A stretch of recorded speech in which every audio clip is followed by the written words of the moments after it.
Hello and welcome to this week's episode of Chewing the Crust. Today's guest is someone who has changed not only her own story, but the spaces around her. Jenna Udenberg is a former music educator of 19 years, a Bush Fellow, a community leader, a columnist, a memoirist, and the founder of non-profit helping to build truly inclusive communities. She has used a wheelchair since she was the age of 8 due to juvenile idiopathic arthritis. But as she will tell you, disability is not a bad word. This is a conversation about resilience, leadership, faith, identity, and what it really means to go above and beyond. This is Jenna Udenberg, and this is this week's episode of Chewing the Crust. And as always, a little poem for you, Jenna. So at 4'2", she found her way, not held back, just shaped a different way. Where wheels did not confine her lane, but carved out purpose through the pain. Not asking pity, not asking small, but rolling forward, breaking down walls. Above and beyond the minimum line, redrawing the world to be yours and mine. Welcome to Chewing the Crust, Jenna. Thanks for having me, Mark. That was an awesome poem. That shaped me very well. So thank you. That's great. No, I'm glad you like it. It's it always comes up, but I just think it's a nice way of trying to do something nice in return for you choosing to join me as a guest. So thank you. That's awesome. So Jenna, we've touched a little bit on it on the introduction, but I think you are very inspiring.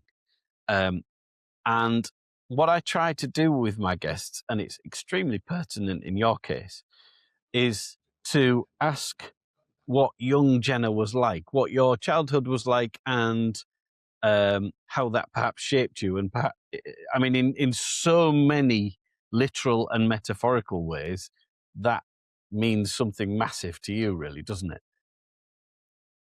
Yeah. So growing up on the North Shore of Lake Superior in northern Minnesota, almost by Canada. So you might hear a little Canadian A in my in my And accent.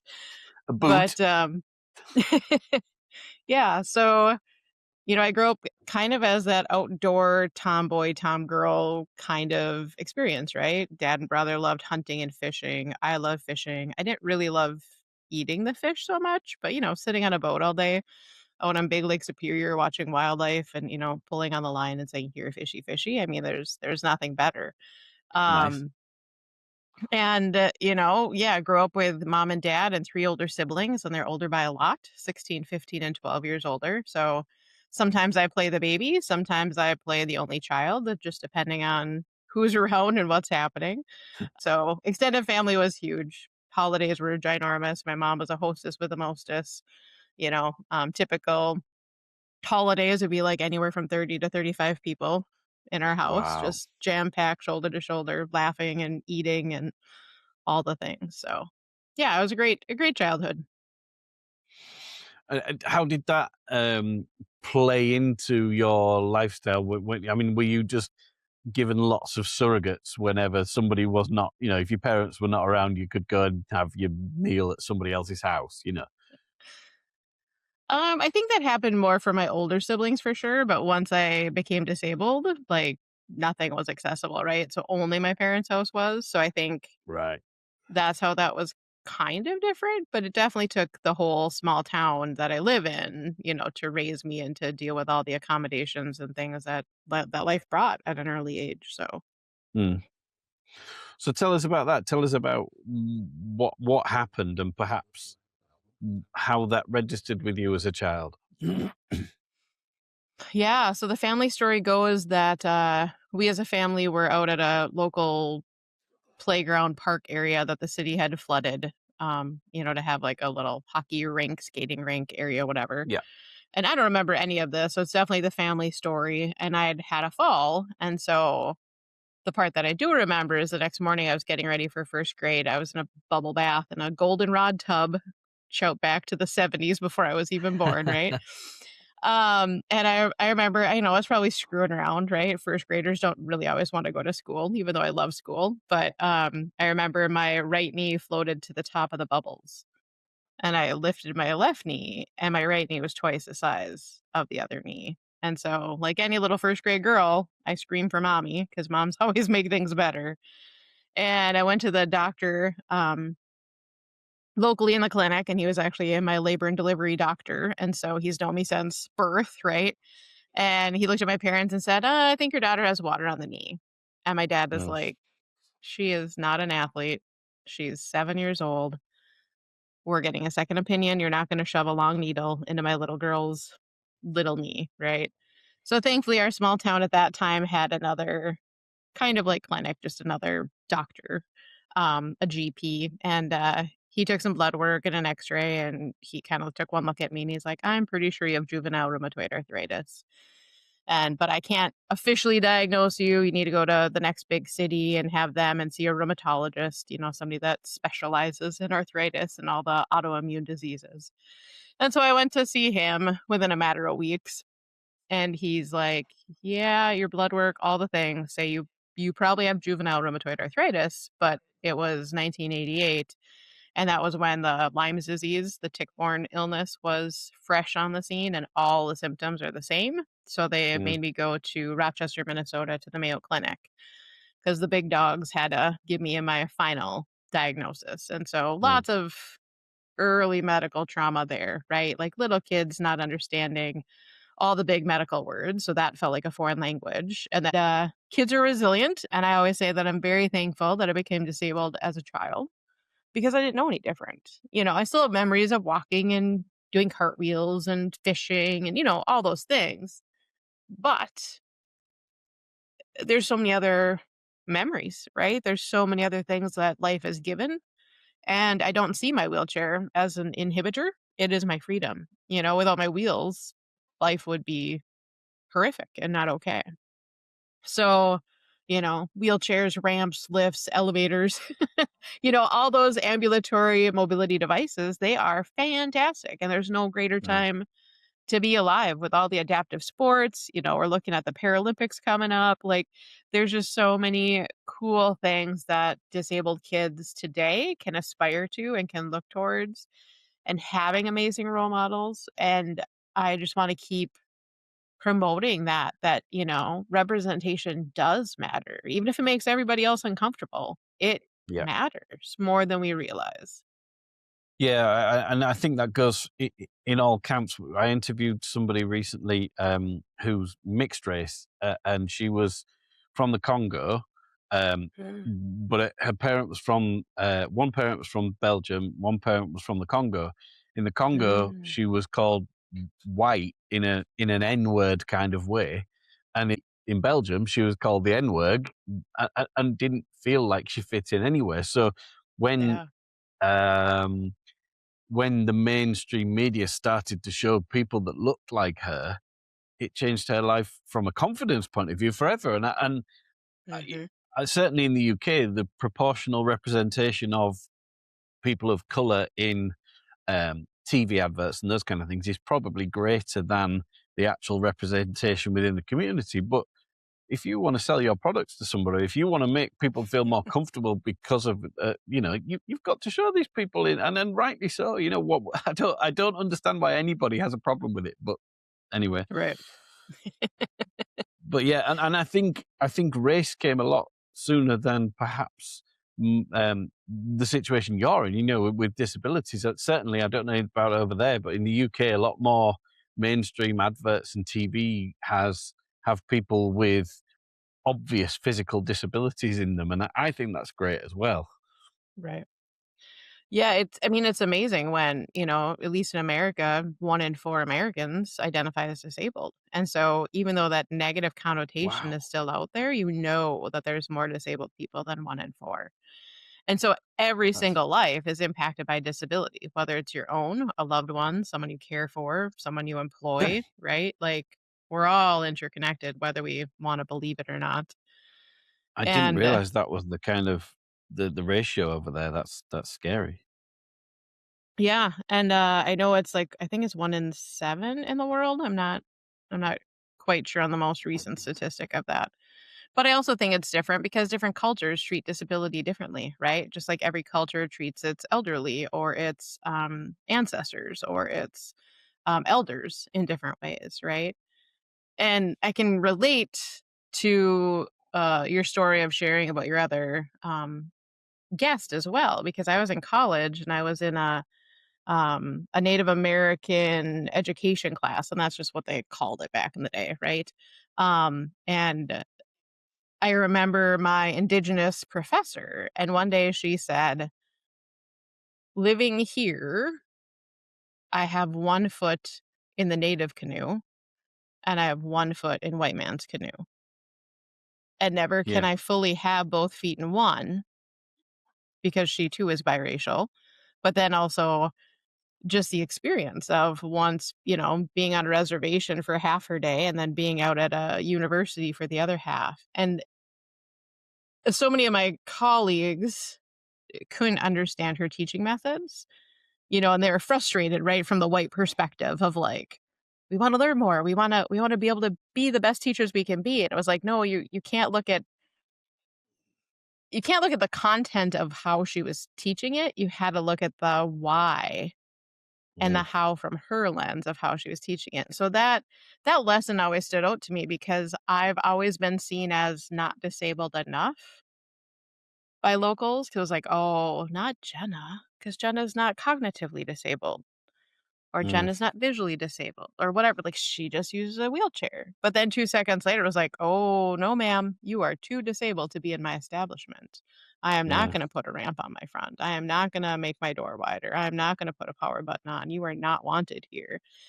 And so when you're sharing that about your other guests, I can so resonate of how that feels. Like, then where do I belong? Because if both mm. sides of who you are don't accept you and don't want you, then you have to make your own community and you make your own culture and you make your own cultural norms, right?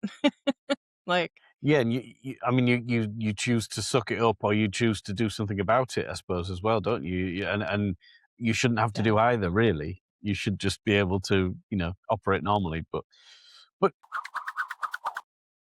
I've never heard the term idiopathic arthritis.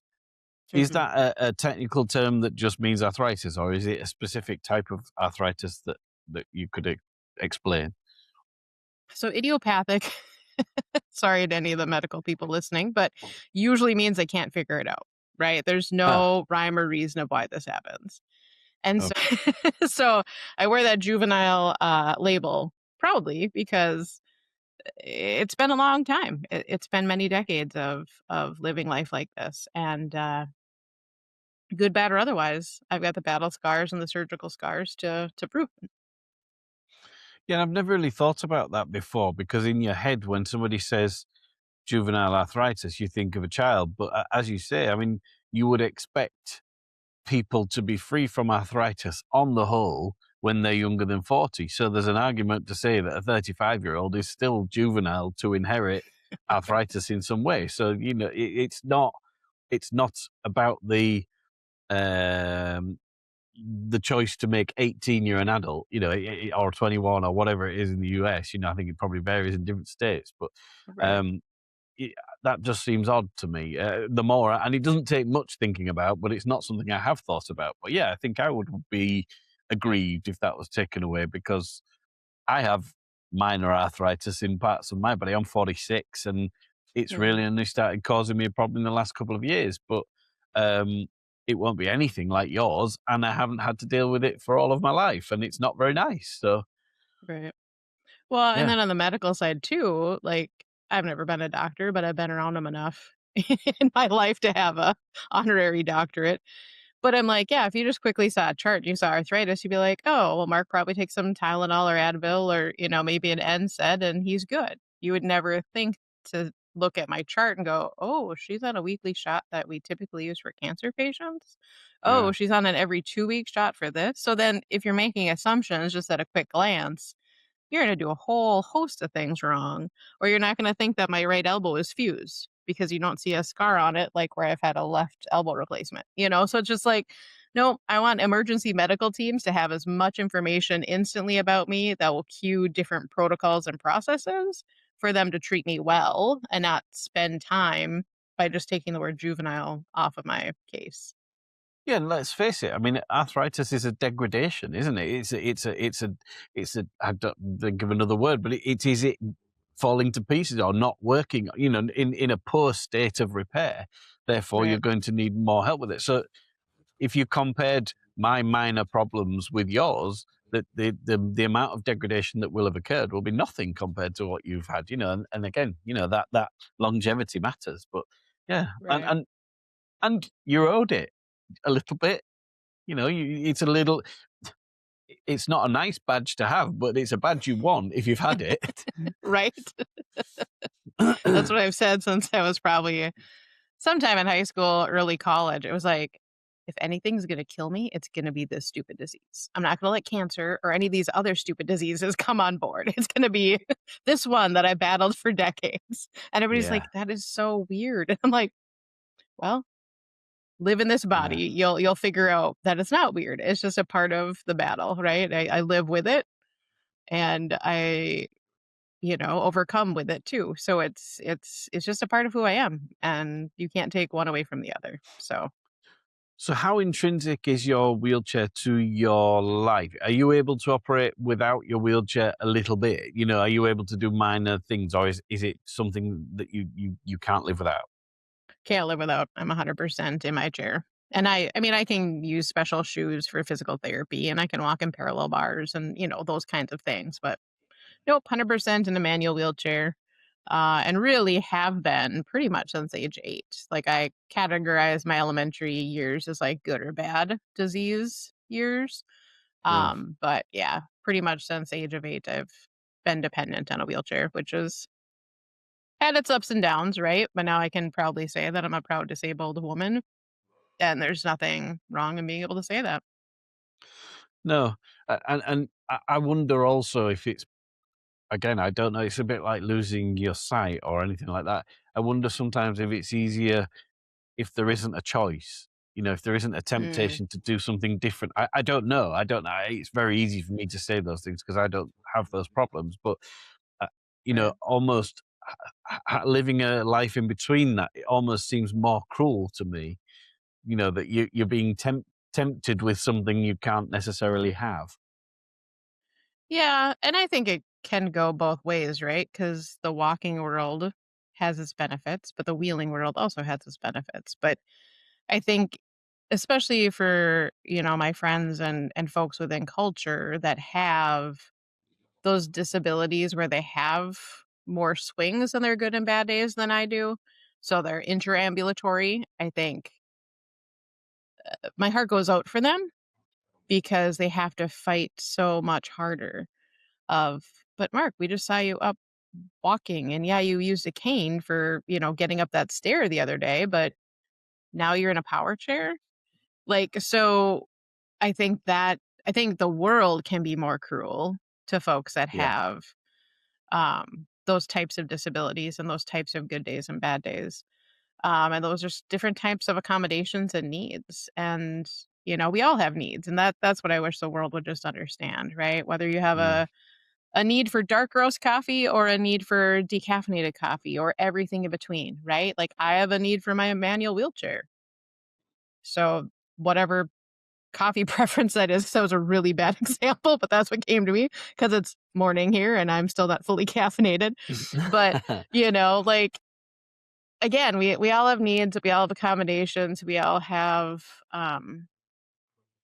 just all have ways of getting our own life, right? And so not one way is better and not one way is worse. It just is.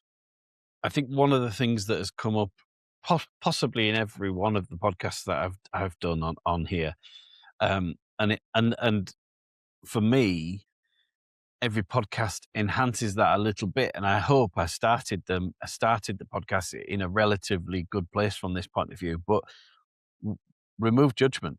It's not. Hmm. Firstly, it's none of your business.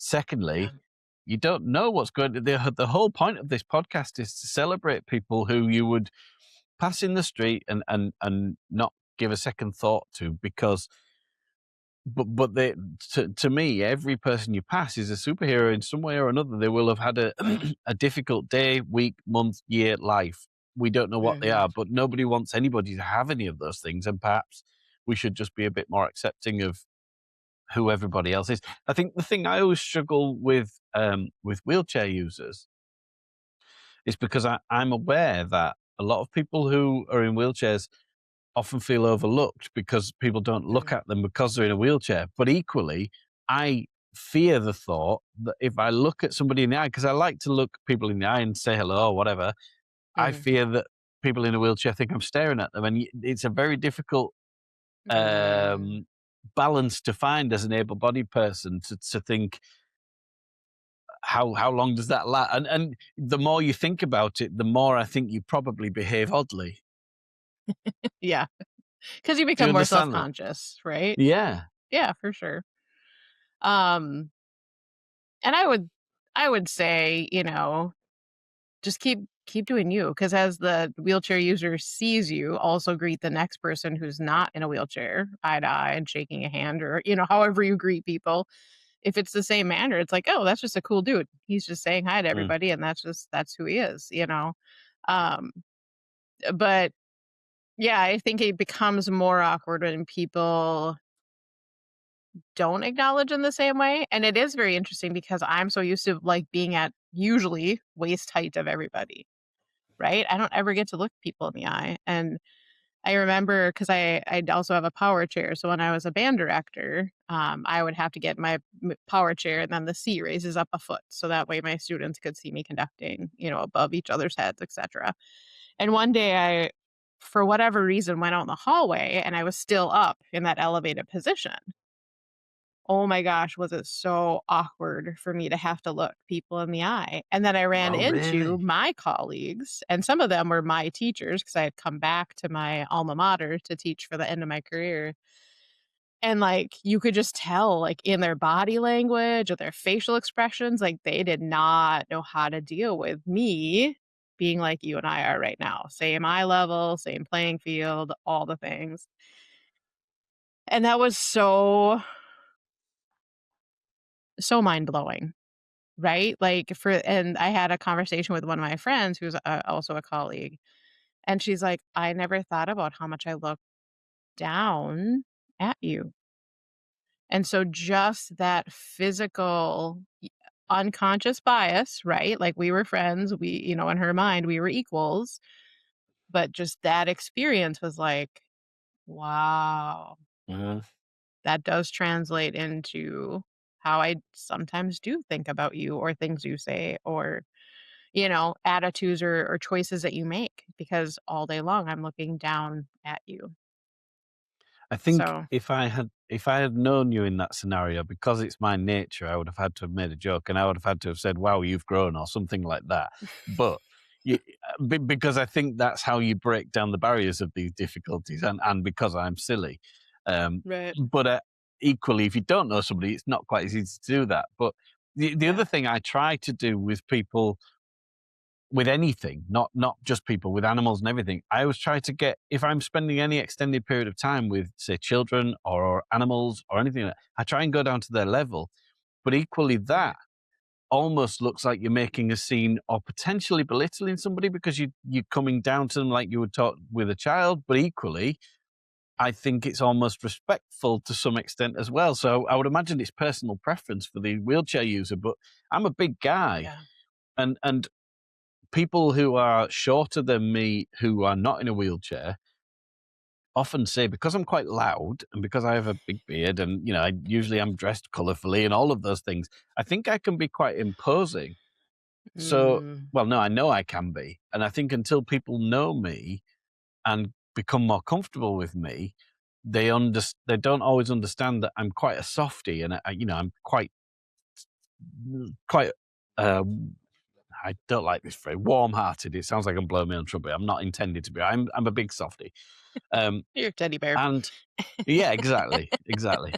Um, and again, I think if I was talking to you for an extended period of time, I'd probably want to come down to your level because that's polite. But again, you don't want to look like you're treating people abnormally either, do you? So yeah, it's unusual, Right. and I don't think there's a right answer. You will probably know that there isn't a right answer, right? Yeah, I think the only right answer is just communicate and ask curious questions, right? Like, hey, I want to show you respect. Would it be Yeah, best for me to do this or this? Should we go over here and we can sit at a table so we're eye level? Like, what yeah. feels good to you? Because I don't want to not feel good to you. Or, that might not be a great for a first time answer, but you know what I mean? Like, just asking those curious questions of I don't what want is to make best, you feel like an alien. That's what the answer truly is. I don't want to right? make you feel like I'm treating you differently to everybody else. I want to make you as comfortable as possible. And that's probably, that's how would you like me to be? And I know for me, especially because you said you're a taller guy, it's so hard when I'm communicating with taller folks because I keep backing away. So that way I don't have to be doing this the whole time we're Yeah. conversating. And then they don't pick up on my body language. So then they keep following me because they're like, she's going away from me. And it's like, no, you stay there. And I'm just going to back up. So now I can just look at you like this instead of, being, "Whoa." So the size of your family, how did they, and how was their behavior involved in shaping your mindset when you were diagnosed and when you first got in a wheelchair? Hmm. Great question. I don't remember a lot. Like I come from a very large family, but because we were so large, it wasn't like I knew all my cousins, right? Like, I met some of my cousins for the first time at my grandma's funeral because we were Right. just so, spread out by many different states and ages, right? Like, my cousins could technically be my aunts and uncles in some Yeah. age ranges. So that was different. I have a couple memories with my cousins that are closer in age. Um, but even by closer, like I was 19 and they were skipping out of the house at 16, 17. So I was the little bratty cousin that they're like, "Don't tell, don't tell, go back downstairs." And so then I'd ambulate my way downstairs and like, "Where's so and so and so and so?" I'd be like, "I can't tell you." Well, that's a dead giveaway, right? Like, did they climb out their window again? Yes, yes, You were they one did. I of can't those. lie. Yes, I was the tattletale baby cousin that nobody wanted around. So yeah, so not intentionally, but I don't have a good poker face, so yeah. And Um, did you, because you've talked about your grandparents particularly, it's interesting that you noted both your grandparents. Do you mhm. think sounds like my money's on the game player who had your back all the time. Yeah, and and she was a funny one too because she'd always be like, "Jenna, I didn't let them throw you in an institution, so you can't let them throw me in the nursing home." And then once she did need the nursing home, I was like the least favored grandkid because, of course, in her dementia, she wouldn't remember anybody else, but she always remembered me wheeling in, "You, you were not supposed to let this happen to me." And I'm like, "Grandma, you're my closest like relative. Don't hate me." "Yeah, we Wow. had a bargain." I'm like, "Well, we did, but this is where it's safe for you, Grandma." So Yeah, that's tough. yeah, but um and it was interesting, right? Like, my other grandma, I remember being able to walk up her, like, 3 stairs to where her and my step-grandfather lived, and, I always remembered she had wheat thins, an American cracker, and, just the different candies that grandmas have, and right? So, yeah, there's lots of those memories, and it's always interesting because I tend to go and see family members more when they're in, like, the hospital or those kinds of spaces. 'Cause those are places I can get to. So I can't go Yeah. see them once they go home. I can't go see them when they're recovering, but if they're in a medical facility, more often than not, that's when I can go and do my thing. Although it is very odd seeing loved ones, excuse me, in a space where I typically am, right? I'm so used to being the one in the gurney, in the hospital bed. I'm not used to being the caregiver on the outside. So, Yeah, that's interesting. It's not, again, not something that I would have thought about in that sort of dynamic. But yeah, it's interesting that you find that unusual. mhm. Yeah. And one of the things you've mentioned to me is that uh, uh, uh, presumably as part of your sanity, but also as an escape for you, music and being a musician has been massively important. Is that right? Yeah, for sure. Especially during my school and college days. Like, I remember being in so much pain in high school because I started having joint replacement surgeries when I was 15. So, I remember many days wheeling onto the stage in our old high school because that's where we had jazz band, and I remember just pulling out my trumpet and just, like, laying the smack down because I was the lead trumpet player, like, "Higher, faster, louder, I'm tired of this pain, I'm tired of all the things, I'm tired of people not respecting me," and that was just like, "Just give me my horn, and we're all on equal playing field, and I'm just gonna lay it down, and I don't care, and I'm just gonna blow as hard as I can and as fast as I can and just get it out," and so it was really my ultimate, place where I learned all my leadership skills and where, I had adults, my trusted music teachers who are kinda like music parents to me, invest and, stand up for me. You like Lisa Simpson then?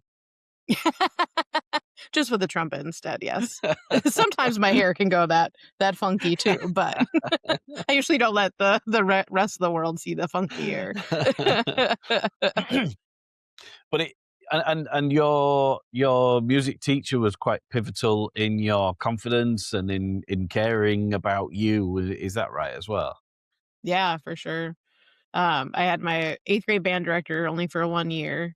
The guy before her was a pretty renowned trumpet player, and, I'll always remember him telling me because my right arm was fusing in 6th grade, which is when you pick your instruments, and he's like, "Well, there's no such thing as a left-handed trumpet player." And I was like, "I'm gonna show you that there can be." And so, yep, sure enough. And she had, like, no qualms with it at all, and then the high school director at the time too was just like, "Wow, you are blowing down the house more than my senior high kids." So, as a freshman, I was, like, I think 3rd or 4th chair trumpet, which was, like, unheard of. So all the other freshmen were at the end of the line, and I was being lifted up onto the risers near the front of the line and became groomed as the, taps player, which was kind of a high honor. So you got to miss school to go play at the military funerals, Mm. locally, and that was just a great honor and privilege to serve. Um but yeah, like, again, my 8th grade teacher, even though she was only my teacher for a year, the relationship that we built, and we're still friends. We just texted the other day, checking in on each other and the current state of the world and all the things. But yeah, and that's why I was inspired by her to go into music education because I didn't care about chord progressions. I didn't care about other instruments, really. I cared about the fact that this person saw me, saw the things that I had in me, and invested. And that's what I wanted to do with other kids. Because again, it wasn't about the chord progressions. It wasn't about music history. It wasn't about knowing Gregorian chant versus acid jazz, right? Two very, very distinct music categories there. But and that's why I went into it. So, yeah. So every time I went back for honor choirs and honor bands and bringing all my students back to these, university spaces, I'd be like, yeah, put this in your pipe and smoke it. I found my passion. And my passion is helping the next generation be the best version of themselves that they can be. And if that's through music, if it's through Lego robotics, if it's through just having an adult listening ear that's gonna care and make space and make time for them, that's why I'm here. That's why I do what I do. Yeah, I think that's what I was going to say, as sort of a commentary on the back of that is that it's a teacher's job to make a safe place for somebody to do something they want to do, not necessarily make them good at what they want to do. I think if Yeah. somebody wants to go down that route, I mean, you perhaps be honest with them, but what you're saying to me is that you made a safe place for people to play music. Mhm. Doesn't matter whether they could sit down, stand up, whatever, Yeah. it shouldn't matter, should it? It doesn't matter what color you are. It doesn't matter what religion you have. You're Yep. making music.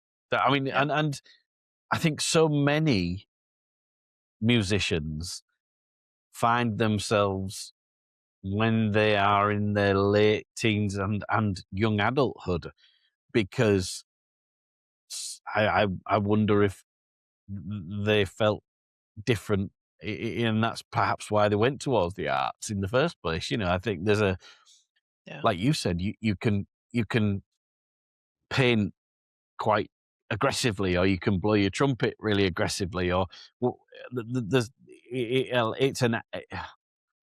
it's a way of demonstrating your feelings to you, isn't it? Hmm. Yeah, and it's a way of, being understood in some way, right? And it's also it just breaks away all of the flesh stuff, right? Like music is, as I don't want to be one of those passe folks, but music is a universal language. Like nothing can make you tear up quicker. Nothing can make you jump out of your seat and cheer. Nothing can make you, like like music can bring out so many aspects of the human condition where language fails. So, Mm. yeah. And I remember in my student teaching world too, I spent so many of my lunches helping a young man who wanted nothing more than to play the timpani, like the big kettle drums. And he had fetal alcohol syndrome. And so his memory was shorter than that of a gnat, right? Like we would just get done playing his left hand and he'd be like, "What?" But he was the greatest happy-go-lucky kid. He loved coming to lessons with me. We did all the things. And then again, and I think that was kind of the response from my cooperating teacher because I had patience for this kid, because I had care and love for this kid. Like, I don't care that you're gonna screw it up in the concert. You are loving it, you are having fun, you are being seen, like, we are connecting, right? Yeah. And then the cooperating teacher just came in, he's like, "Well, he's not gonna remember it. He's not gonna show up for the concert. He's not." And I'm like, "Yeah, but did you just see the amazing time we had together for 15 minutes in a lesson? That's why I do what I do. That's what's Mm. important." So I think we all just have to find our why. Yeah, I agree, and I think also that it's no coincidence that there are so many different genres of music, and that Mhm. comes out of that as well. It's who's to say that that kid didn't find a new avenue of music if he keeps going and he's passionate about it and he loves it and he finds a way of doing something different. What also, who cares if you Right, play the mouth organ or harmonica at home?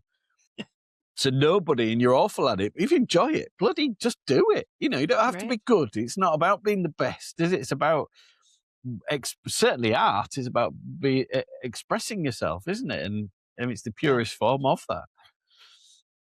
I'm slowly becoming. I am a scientist, and I'm slowly Mhm. becoming beaten into being an artist because I was so dismissive of artists as a younger person, and I'm slowly but surely getting really cross about it that people are dismissive of it. We're winning you over, I love it. Yeah, yeah, yeah. But I think again it comes back to that judgment. Who are we to judge anybody because they're not very good? Yeah, they Right, they may not end up being a session musician for David Bowie, but do they want to be? Does it matter? If they really want to be, can they not keep trying to be? Who right. cares? Yep. Grr. So, and that led you now to being able to play all sorts of instruments, right? Yeah. And it depends on what your definition of play is, right? I'd always say that as a beginning band director, like hot cross buns play or like sonata play. Like hot cross buns, I'm your girl, but Well, I've got a real feeling you can play at the worst your instrument better than I can play the best of any instrument I can play. yes, I remember the my middle school band director that inspired me to do this. Her primary instrument is the bassoon, so I was so longing for the day to be able to play that in college, because we had to do all the different instruments at a certain level and whatever. And like literally my hands are just literally too small. Like I had second graders that had longer fingers than I have without even before my fingers got bent. And so I was like, I could literally reach around to even attempt to play the bassoon. So that was a very sad day. And then my double reed instructor was like, "Well, here, you can play the oboe." Sure, I will attempt to play the oboe. So, So, is the trumpet still your passion? it wasn't until about the pandemic. And then once I really got into community leadership, I think just time and needs changed, right? Once I had a disability retire from my career as a music educator, it was kind of standoffish. And then I live in an apartment building, so they kind of frown upon loud trumpet playing. So a few times a year, I'll go to my friend's garage and pull out the trumpet. But the trumpet's a very humbling instrument, so it takes some time. But I'm hoping this summer that I can get back in my friend's garage and, as we call it, the woodshed, to get rid of that pride and humility and become one with my instrument again. But um, just playing for yourself. Like, I miss being in a jazz band, but it's hard in rural Minnesota to get folks together. And then if you do, it's that weird, oh, we all want to be the best, and you must be the best of this, this, and this in order to be in this band. And I just don't want any of that, right? Like, there's nothing I need to prove when it comes to being a musician. I just want to play some good music with some good people and have a good time. So, yeah, I'm hoping someday that will come back, but you know, time will tell. So, do you have a replacement musical instrument that you will play at home, or is that just not on the agenda at the moment? Well, I'm also a singer, so that's kind of my built-in backup. So, yeah, I love going to that. Alto saxophone is my secondary. I pulled that out, not this last summer, but the summer before, and my fingers could still do it. My wrists and fingers have also changed when it comes to my arthritis. So there's parts of the physical side of playing too that are now there. But um, yeah, so hoping to get in the garage and do some wood shedding and singing and all that. Also, some good friends, we've started doing more like the visual arts. So a couple times a year, we go to paint pouring classes, or we Ah, do, nice. buy and take and do wood creating things, or our local libraries have lots of artists in residence that they do. So anything from basket weaving using different ropes to bracelet making of different genres. So definitely the creative side wants to come out and to Mm. explore new things. And so that's pretty great too. I live in Yorkshire where we have all the colliery bands, which is a massive thing Oh, around here. So I don't know if you've ever seen them on the TV, or there was a movie called Brastoff, okay. but they're all based. The coal mines that were around this area used to um, all have a brass band, and they would compete with each other. And they still have the brass bands; they just don't have the coal mines anymore. Okay. So there's a lot of colliery bands, and they're world class. It's worth looking up if you get a chance. But yeah, very traditionally British and very traditionally Yorkshire. So yeah, Awesome. interesting. Um, so one of the things you mentioned, and I'm quite interested. Do you remember? I know you said you don't remember a lot about your diagnosis and sort of first becoming in your wheelchair. Do you remember when your wheelchair ended being a tool and became part of you? Do you remember? Is that just a slow process where you kind of it just happens, or do you think? Because I always think Hmm. about language. People say that when you dream in a foreign language, you speak that language. Can you ever remember Hmm. when you just sort of found yourself in your chair and you thought, "Ah, I'd forgotten I didn't ever exist in a chair"? That's a really great question. Um, I'd have to think about it more for like more specifics, but I guess it'd probably be in my college days or in my early career, to be honest. Because so often inaccessibility and barriers would always come up. So it wasn't an easy, seamless thing. I would also say, ever since starting Above and Beyond with you and being a Bush Fellow, um, it was probably in some of that time where I became okay. was saying, that I'm a proud disabled woman and understanding that pride isn't that yucky egotistical word for me. But no longer being ashamed, no longer allowing people to make me feel like I am to be under the table and collecting anybody's scraps in which they will give me. Like those days are Uh, over. I spent uh, far too many decades being put in those positions and not even knowing that that's where I was being put. Um, but it is interesting when I do dream, very few dreams am I actually in my chair. And so when I do have a dream of me wheeling, or I'll be like wheeling and then I'll be like somehow traversing, but I'm tall. So then therefore, like I don't know that I'm walking, but I know that I'm so much taller in the world from the vantage point that I have. So yeah, so those kind of take me aback sometimes of like, how did I don't know. Interesting. that is But interesting. yeah, but I also think too, because I still am fully feeling, fully, so it's not like I have Yeah. a spinal cord injury. It's not like I have, those types of other disabilities. So it fascinates me that my brain remembers these things. Like I Mm. currently had a knee replacement this summer, and I'm having some issues within the replacement itself, which is not typical for me because I've had so many joint replacements. But the other day, I was in physical therapy with a therapist that's newer to me or back to me again. And I'm like, great, we got me all stretched out. All right, my brain needs me to stand on it. And she's like, I don't want to trust you standing on that. I'm like, nope, my brain is telling me we need to do this. And so, sure enough, we did it. And yep, everything was fine. But it's just like, I just have had to become so in tune with my body and listen to it. Cause had I not stood on it, I don't know what would have happened. It probably would have seized up all again and been bad and, all the things. So it is amazing. And like even when I go to OT, if they get everything just straightened out just fine. I remember driving home from the local uh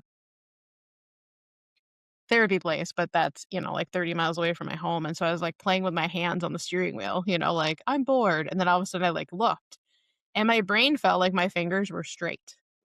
But then when my eyes saw that my fingers are still in their bent arthritic position, like, the brain was just, like, on fire, like, wild, like, "Wait, that isn't what my tendons and muscles were sensing and the things that were going back to my brain." But once my eyes saw that what I was sensing wasn't reality, it was mind-blowing as you're driving Yeah. 65, 70 miles an hour on a highway, right? Like, "Pay attention, but my fingers. Pay attention, but my fingers." It So feels to me a little bit like when you've got a word that you use loads and loads of times, but you say the word and all of a sudden it sounds really strange. It feels a bit right? like that, but physical, right? Right, yeah. Like, do you ever say your name multiple times and you're like, "What is a mark? Yeah, What is exactly. wait, Yeah. what?" Yeah, for It's a sure. stain. That's my name. I'm a stain. I'm a small bird, so I don't know which is worse. Yeah, yeah. I think small birds are nice. Stains are generally a nuisance, but um, But stains from small birds are frowned upon. yeah, they're bad. Yeah, they are bad. That's really queer and interesting. It's a little bit like when people have amputations and they get itches, isn't it? Mhm. Our brains are fearfully and wonderfully made, and sometimes I go, "Why are we all interconnected? Why is it?" As a kid, I remember being like, "Mom, why can't I just take my leg off and put it on a healing shelf and go Mm. live life without all the pain? And then once the leg is healed, we can put it back on and life will be great." Were you put in a wheel? Or were you wheelchair bound because of pain, not because of risk to harm, or is it a combination of the two? Definitely pain because my disease became very fierce. Like I didn't know any Mm. different, right? But as I talked to medical people throughout my journey and said, yeah, I was diagnosed on February 25th, 1988. I was 7 years old, almost eight. And I was in a wheelchair by the time of my eighth, well, between my eighth and ninth birthday. They're like, wow, that's a really rapid, aggressive disease cycle. And so I was really like a game of Jenga and Jumanji and Tetris all put together Mm. because it started with Mm. my right knee. And then within weeks, it was over to my left ankle. And then within weeks, it was up to my right hip. And that, I mean, it just danced from left side to right side, which makes sense because your body always wants to guard and protect. So even now at age 45, like even with this knee replacement, my therapists are always like, "Oh my gosh, you just guard so quickly." And "Oh my gosh, you're so tight here." And it's like, right, because this body's been doing this dance for 38 years of trying to self-protect. And so that's just my Mm. natural process, right? And so breaking those cycles, breaking that brain thing when it's so unconscious. Like I didn't even know like I had lost wrist function in this left wrist until months and months later, for whatever reason, again, my eyes caught my hand. I was just pulling my pants on, and my hand was coming inside the pants and up this way. And I was like, wait. And so I went to OT that next week and I said, "Hey, Carol, look at this." And she's like, "Oh, let's measure your wrist." Sure enough, I had lost like 5 degrees of function. And so my brain just automatically knew if I can't pull up this way, I'm going to come in and pull this way. Uh, uh, Just I mean, it's amazing, but it's very frustrating for me at I times bet. and for my medical providers because we're like, "Jenna, why are you doing that?" And I'll be like, "I have Uh, no idea. Let's figure it out." So I'm uh, kind of this big puzzle, this big mystery. And yeah, sometimes it's cool, sometimes it's frustrating. but I bet you've got the shoulders of an ox, right? If you're going around in a wheelchair all the time. Yes and no. I actually have the hamstrings of an ox because I do a lot of foot propelling. So Okay. yeah.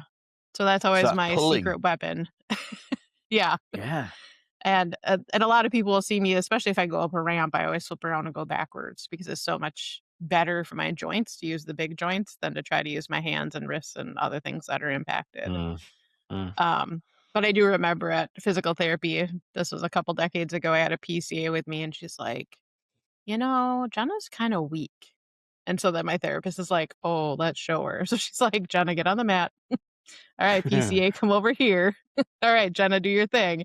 And so that's always my joke. I'm like, "Yep, if I can beat somebody, but they need to stay there for a long time and they need to come within a certain range. And yes, I will take you out."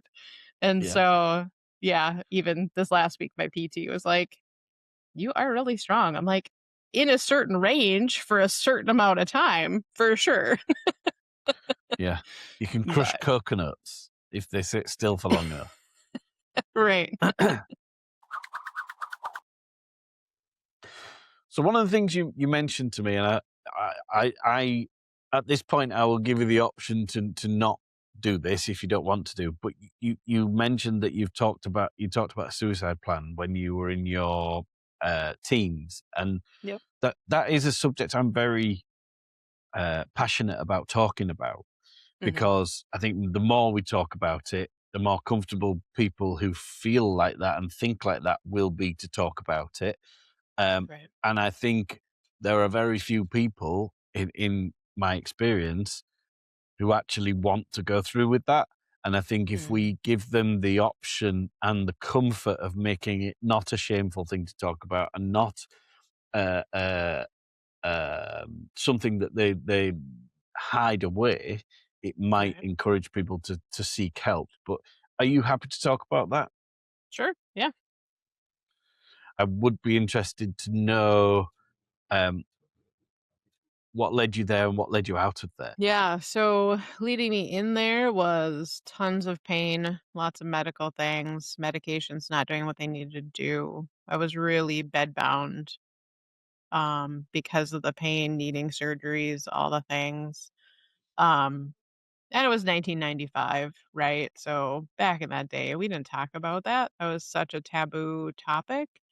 And so I think that's why I feel a wee bit more released to talk about it. Like, it's maybe who I am. And at some point, I know that I'll write a book beyond my memoir about it because I think, especially the youth of today, this is way more prominent. And it's not just a youth thing, right? They don't own the corner of the market when it comes to suicide ideation. But it definitely impacts our youth a lot more than I think we as adults want to know. And it's so easy to try to brush under the carpet, like, "Oh, that was just you growing up." Um, And I also think, within my own disability community and culture, it also is just like, oh, well, the medications made you do it, or the pain made you do it, or whatever. And so, my story goes that my dog, he was a black lab. So, of course, 5-year-old Jenna called him Blackie because I was such a creative, original young girl. And I share this in my memoir, probably in more detail than today. But he had cancer of a couple different kinds, and he had arthritis really bad. And so a family member came to put him out of his misery. And I was laying in my bed wishing that that family member would come and put me out of my misery. Mm, And so just, all those different circumstances colliding was just like the perfect storm of life. Um, and so, I had just bought my own trumpet. I had just saved up all the money. I had just, done all these amazing things with these, band parents of mine and, great big plans, but my body betrayed me. And I think sometimes that's the hardest part dealing with a chronic disease is you're dealing with constant body betrayals, disease cycles. And typically one disease begets another, that begets another, that begets another. And sometimes medications that are meant for good have so many side effects that it's not, because then you have to take all these mm, other medications. And so, yeah, I had a plan, and even though now on this side of it, none of that would have been possible, right? mm, Um, but I also share that because going through all that pain seemed less painful than the physical pain that I was in. And being separated, like, at that time, I don't remember how many days I hadn't been in school, but I hadn't seen my friends. I hadn't played my trumpet. I hadn't done any of the things that brought me joy. So why mm, would I not be in that place? Right?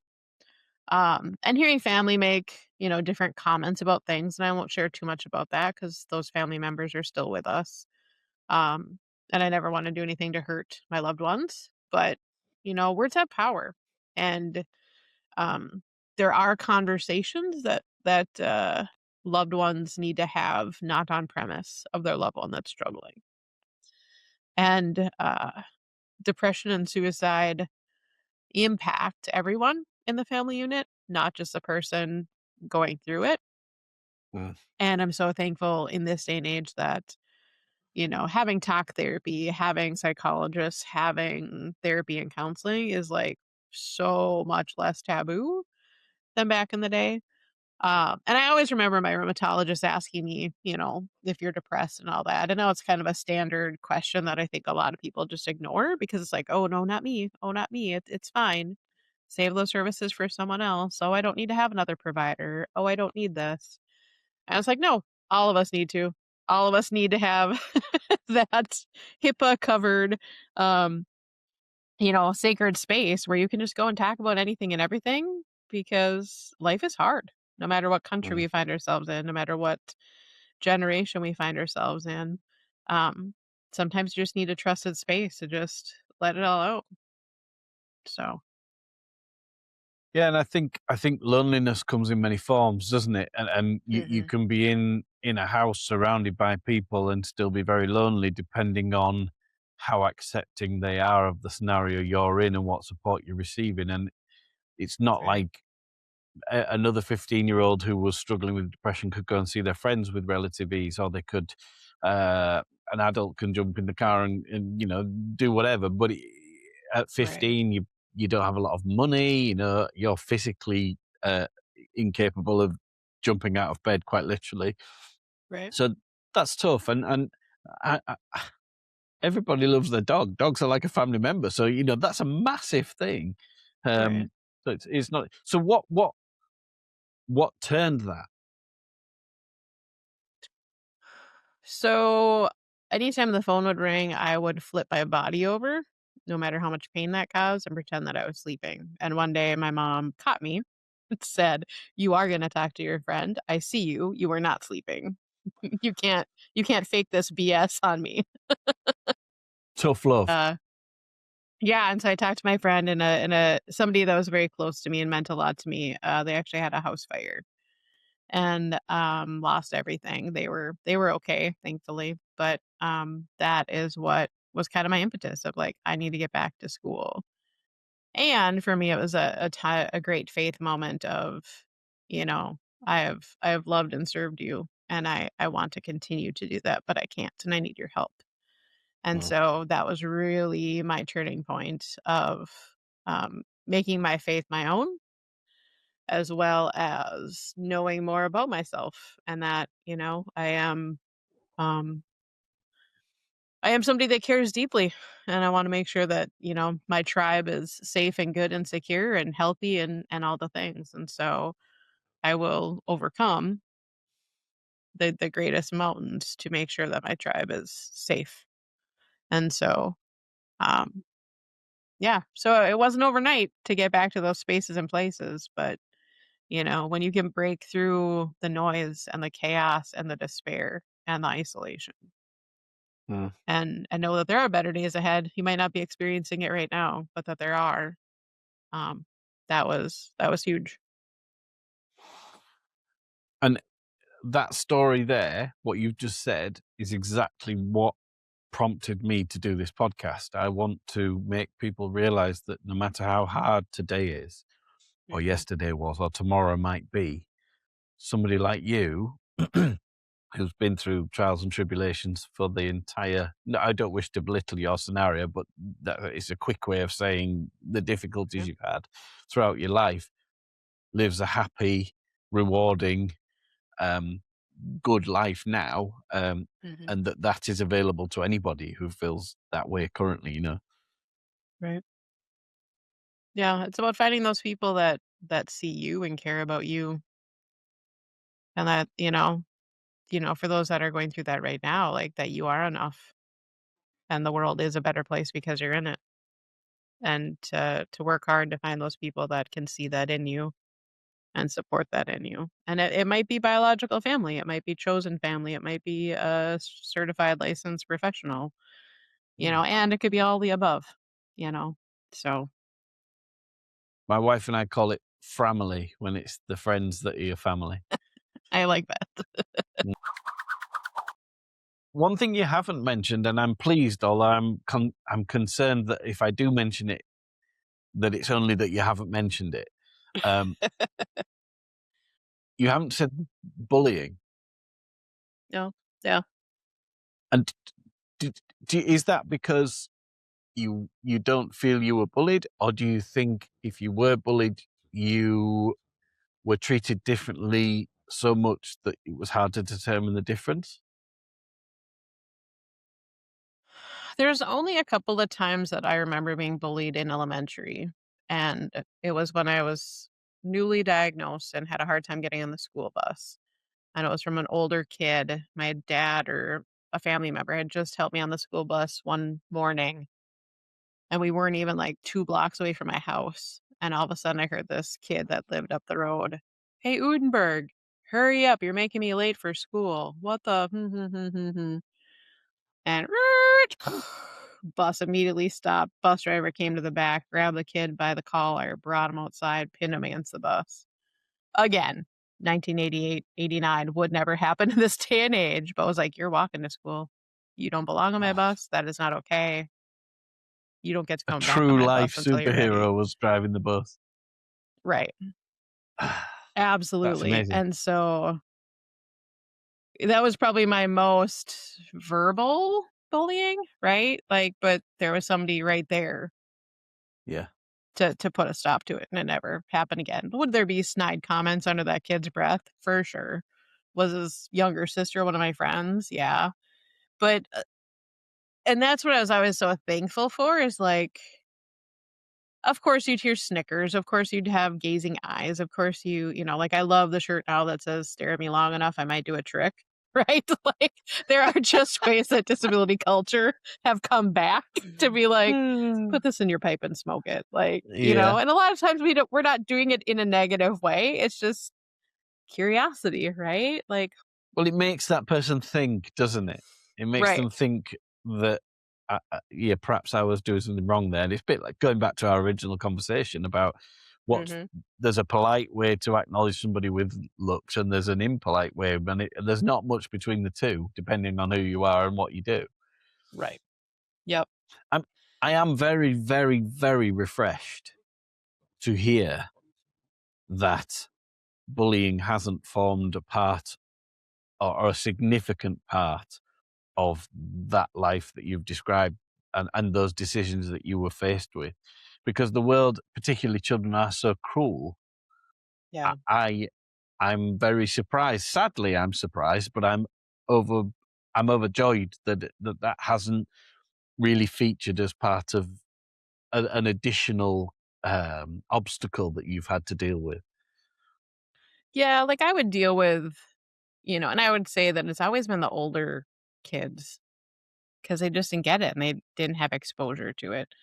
Mm. Um, or it was the younger kids. Like, the other memory I have is being at a family picnic for a group that my dad belonged to, and it was always a highlight of the summer, right? You got to go find quarters and candy and a big pile of sawdust, and other kids Mm. got to climb trees, and I wasn't a tree climber, obviously. Mm. But, I remember there was a younger kid, and he's like, "Why are you in a wheelchair? I don't think I'm able to play with you." And I'd be like, "Well, I just have a disease." Well, then he thought I was like a diseased bird, so then therefore he couldn't touch Yeah. me because then he would get sick or he would die or whatever. And so from a very young age, I mean, I was probably 10 or 12 when that happened, right? So to be able to educate others from such an early age of like, yeah, no, it's not that kind of disease. It's not like a cold or a flu. Like it's just something that just my body doesn't like about me. And so it just, and I always remember that, like, talking about arthritis, like, in your knee, you have this thing called cartilage, and it's kind of like a cushion or like a pillow.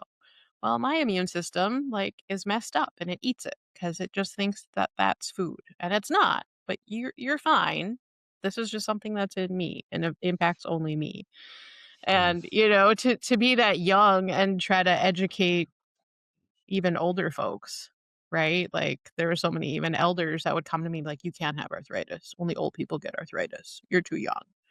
And even in my college days, I would go to the symphony orchestra at our in the same town as my university, and there was an elderly couple that would always sit there, and he would have one of his ear things in.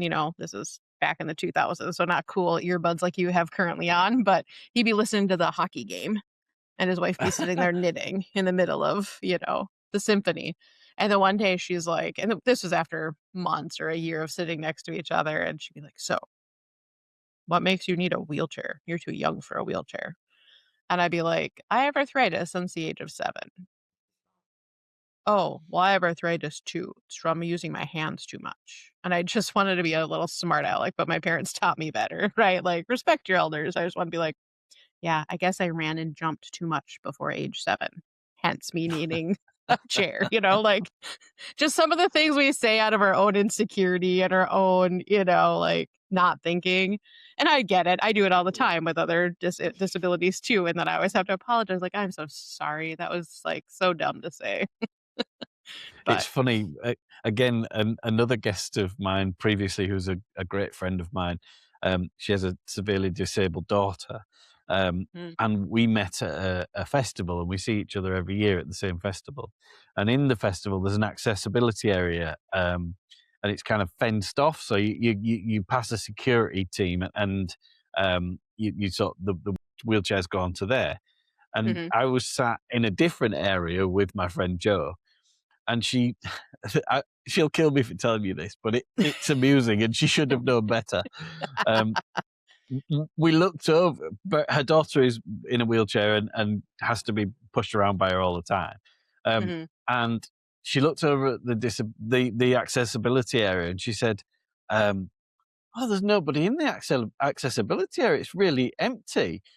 And I said, "What do you mean?" And she said, "Well, it's normally full." And the area, I said, "Joe, they're all sat down." I said, it's not that you can't see them, they're just sat down.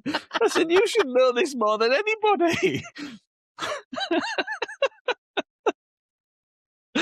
Oh, and I nearly choked to death laughing at that because I couldn't believe of all the people who could have said it.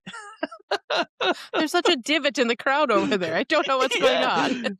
but to any able-bodied person, it was a reasonable mistake to make. But to somebody who pushes a daughter around and has been in that area on a regular basis, she really should have known better. Oh, gosh. Yeah. It still I amuses me love to this that. day. I'd like to talk a lot about what you're doing now, because I sometimes feel guilty, but part of the podcast is obviously understanding your story, where you've been and the difficulties you've overcome. Mhm. But I also want to concentrate on what you do now and how brilliant that is. But I am also interested in, because I am not a religious person in any way, shape, or form, but I do Mhm. have a form of faith. I'm not really sure exactly what it is. I think it's in people as much as anything, but I'm Mhm. interested in a little bit, if you don't mind talking about it, your faith and how I wish I had it, because it helps so many Mhm. people. Um, so how has faith helped you along your path? Wow. Do we have another 2 hours to talk? No. Just kidding. Um, so like I said earlier, growing up in the Lutheran faith, it was I Excuse me, can you tell me what the Lutheran faith is? Because I don't know what it is. yeah. Wow, that's a great question, Mark. Is it a form of Christianity? Yeah, so it's based on Martin Luther and the theses that he pinned to the door. Wow, you're bringing me back to my confirmation days. And so it's one of the traditional, for lack of better words, Christian faiths. So kind of comes out of Scandinavia, that area, at least the type of Lutheranism that I grew up with. Yeah, In America, it was the Evangelical Lutheran Church of America, was like the synod or the branch of Christianity that that church was part of, still is a part of, is the family church. So yeah, so like you get confirmed, which just means, you go through learning all the books of the Bible and learning like the major stories and having your own statement of faith, of like, why do you okay. believe in Jesus, and all those kinds of things. And for me, when I went through it, part of it was going to a summer camp. So a church camp that everybody else could go to, but guess what? It wasn't wheelchair accessible. Yeah, So their way for me to prove that I had some of that belief was to be paired up with a mentor. Well, the mentor actually ended up being another teacher in my school. I don't know how to describe them, but I can describe what they had said to me, right? So, like, instead of me going to them and getting mentoring, it was like I would go weekly and meet with them, and then they would tell me how inspiring I am, or like how much more Christian belief I had. And so I was like, well, that's great for you, but this whole thing is about, supposed to be in my mind, about me and making me stronger in my faith as a young person, right? This was like when I was 16. So after my suicide plans, after like all of this deep things, and like also having that religious experience for me of like, there is more for me. There is more for me to do. It's not time for me to end my life. So it just felt really kind of icky, right? okay. And then at that time the church also wasn't accessible. So then it was like, well, let's use Jenna's story to make people have pity and feel sad and give money, so that way the space becomes accessible. And Okay. it happens over and over. Let's be honest, right? We as a people group are tokenized nonstop to try to make the world a better place, which is really icky and gross and unfortunate, because we should just make the world a better place to begin with. I, th- I think that's Yeah. changing, though, isn't it? To be fair. Yeah. In newer aspects of life, yes. I think there's still some of that belief system within the older generations.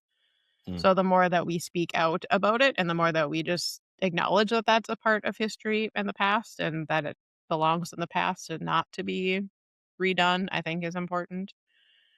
And then when I went to college, I really found my own faith and religious beliefs, right? Like in those examples that I shared with you, it was like, well, here's these adults telling me these things, but I didn't have that like own personal walk Mm. to be like, oh, this is what this means to be a Christian. This is what Mm. this means. This is where I can see his hand of protection throughout all my medical journeys. This is where I can see these life lessons, and this is where I can see where I've learned some. And then, yeah, no, I need to relearn these lessons again because I didn't pass with flying colors. And other lessons that we're just never going to learn, right? Because we are humans and we are on Earth, and there are just some lessons that we continually get to learn every day, new seasons of life, all the things. So, yeah, so for me, it became really personal, and then I found this thing called worship music, and that's where I really was able to identify and find that more deeper, intimate space of using music and being impacted by music.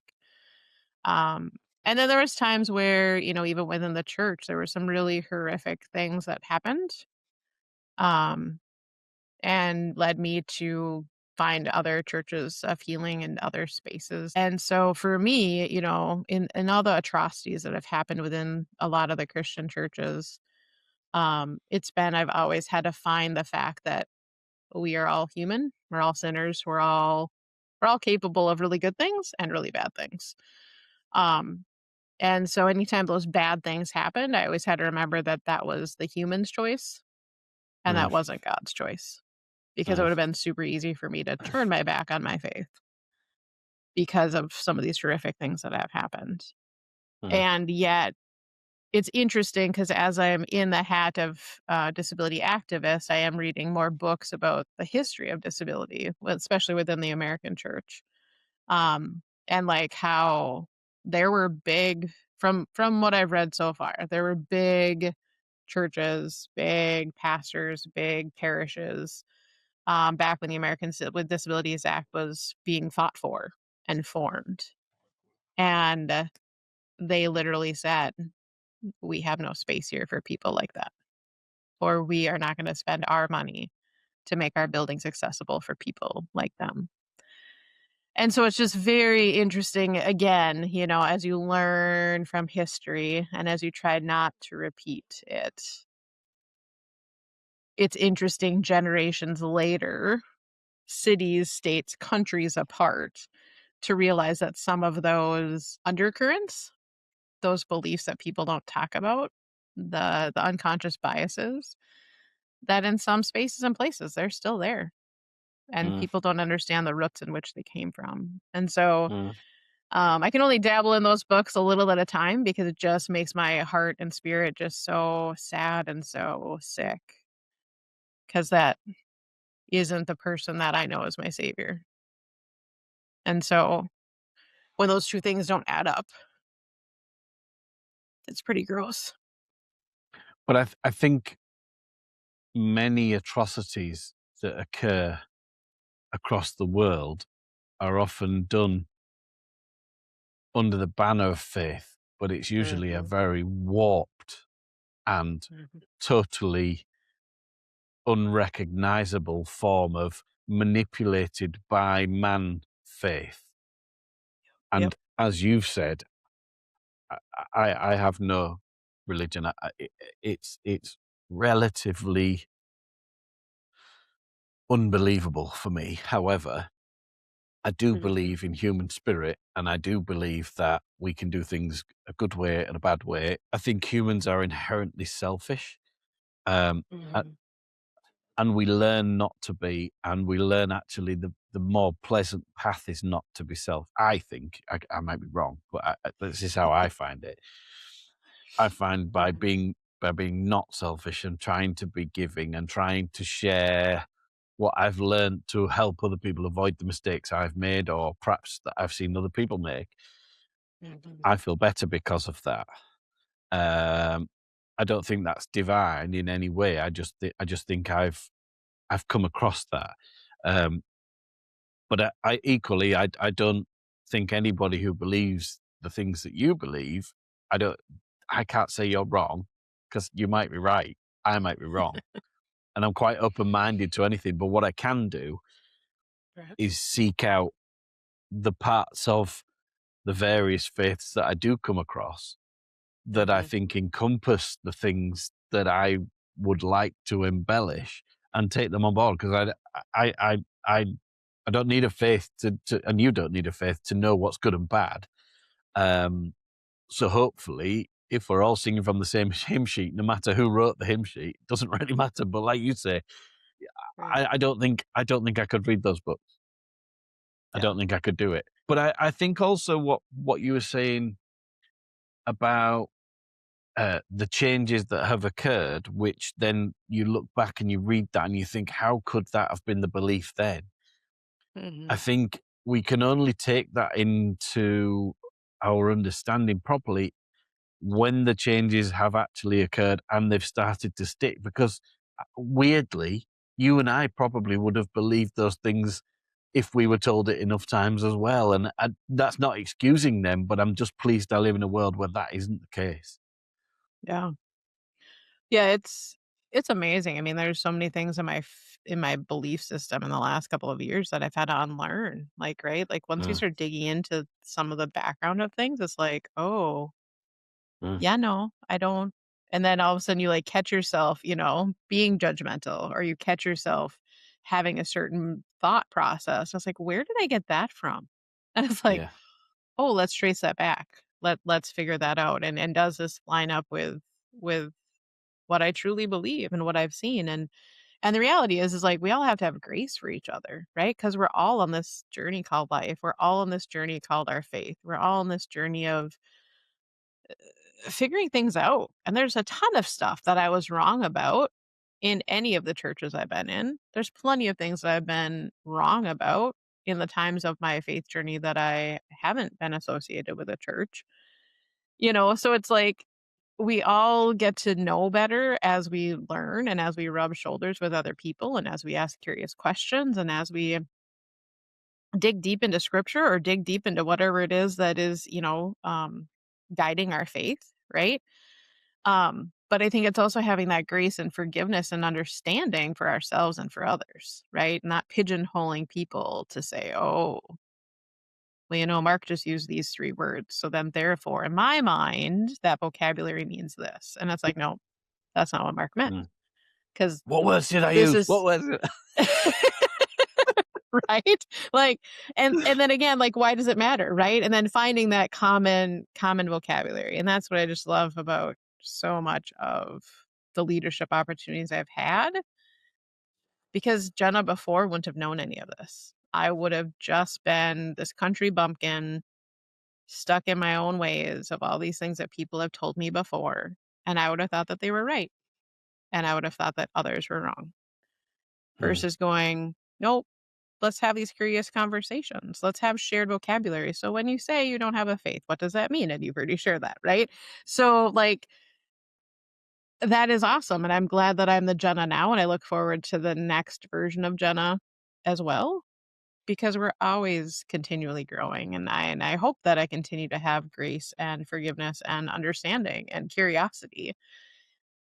Because humanity is so amazing, and how other people choose to live out their faith journey is amazing, and we can learn from it, right? Because I'm actually an introvert, which I know shocks people when I say that, but I've just learned how to be an ambivert. I've learned how mm, to come across as an extrovert.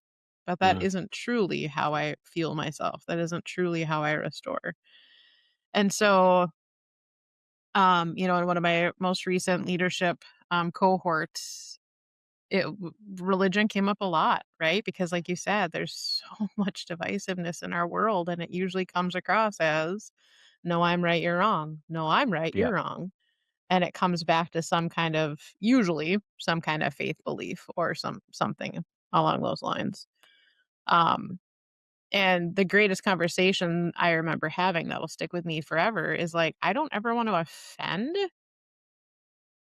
in a sense that um is harmful or hurtful, right? Like, I just share who I am. I share the things that I have learned. I share the things that I believe in when it's appropriate, when people ask.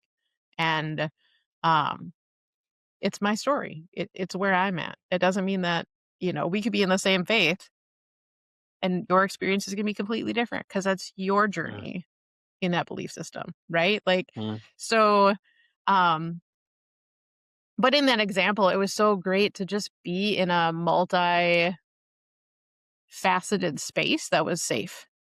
So Christians could talk freely, atheists could talk freely. Um, we had the gamut of everything in between. And so it was just, I don't know. I wish there could be more spaces like that in the world because I think we have a lot to offer each other. A lot of times I think we're saying similar things. It might be lived out differently. It might have a root that is different. I think you said it right, though. I think a lot of that's about vocabulary. You can believe the same thing and say it in a different way, and there's a people can be. Uh, One of the things that I try to do when I speak with people and encourage people to speak together, you always set rules for a group of people to talk. But one of the ones that I always try and insist upon is that people try not to be offended and people try not Mhm. to offend. And if we all come at everything from that angle, we might actually meet somewhere in the middle. But one of the things that you mentioned, and I think this is true enlightenment, and I don't mean in a spiritual way, even though it sounds like it's impossible to be anything else. I think true enlightenment is the ability to uh, look at what you've learned, listen to what those around you say, and to think about your beliefs and be willing to change them. Mhm. Because we can't all be right. And the thing that frightens me is these bad people who do these things in the name of a god or in the name of a scripture or in the name of anything else. Mhm. I worry that they've done that. Yeah. And I worry that they think that that is enlightenment. And that the reason I worry is, am I doing the same thing and am I bad because of that? But I'm pretty confident I'm not. I'm pretty confident that the things I'm doing, this is really deep. I didn't expect to go down this road, Jenna. Um, You're but, welcome, Mark. but I love it. I love it. But yeah, I worry that the victors write the history books, and Mhm. the majority hopefully is right, and I think the majority of people are good, and it doesn't take many people within that group, that massive amount of people to make things dirty and unpleasant. But as long as the majority stick together, I think you can overcome it. But yeah, Mhm. I think true enlightenment is the ability to analyze what you've learned and change your opinion, and you have already said that you've done that lots of times, and I think you must ask lots of questions. You as Jenna, you must have asked lots of questions, Mhm. and I think probably the most dangerous one is why me? Um, because it doesn't matter, does it? Right. It, it the why should be how why do I want a better life and how do I get that? And that's what you've done. So tell me Yeah. about that, please, if you don't mind. Tell me about the journey you've taken through being an educator and onwards. Yeah, and, I can't say that I didn't ask why me a lot, especially as a kid, especially in depression and all those kinds of things, but then I would say on the flip side, like, later on, you know, Christianized Jenna was like, "Well, why not me?" Mm, Right? Like, there's nothing better or worse about me, so why not? And so, when you're posing this question, the thing that came to me was like, "So what now?" Right? Like, how am I supposed to use this? And in my belief system, it's like, he doesn't waste heartache, he doesn't waste pain. Like, they're there, they're part of our human condition for a reason. mm, And I don't wanna waste our hurt, right? Like, I have tons of scars on my body, I have tons of scars on my spirit, but none of them are open, gaping wounds. They're all mm, healed. That's why I can be on this platform, that's why I can be out in the podcast world. Um, and that's like what we shared earlier, right? Like that's why we all share our stories because we want to come alongside people that have gone through it, are going through it, or will go through it in some way, shape, or form. And, if we can ease the pain, if we can remove some of those barriers and burdens, that's it. That's the why, right? I th I think you're right, and I think it's a valuable addition because I think everybody asked it, and that shows the Mm, selfishness of humans. yeah, There were and I think everything's about context as well. A very wealthy person who loses some money might ask, "Why me?" because they've lost some money, but somebody with nothing mhm, probably won't ask why me on the same level because they never had anything in the first place. So, right. it's all about context, isn't it? But no, what I wanted to know now is how you what you did through through the why. What was the how? Because you did education for a long time, right? Yeah, so, battling to get my career, continually self-reflecting, right? I'm an overthinker by nature. So being, learning how to change that and become self-reflective, I think was a great part of the how. Another pivot point for me was in 2016, one of my PTs and OTs nominated me for the Journey Award, and that was through a local rehab. And they had seen in me that I was advocating for others, that it wasn't just my medical journey for me.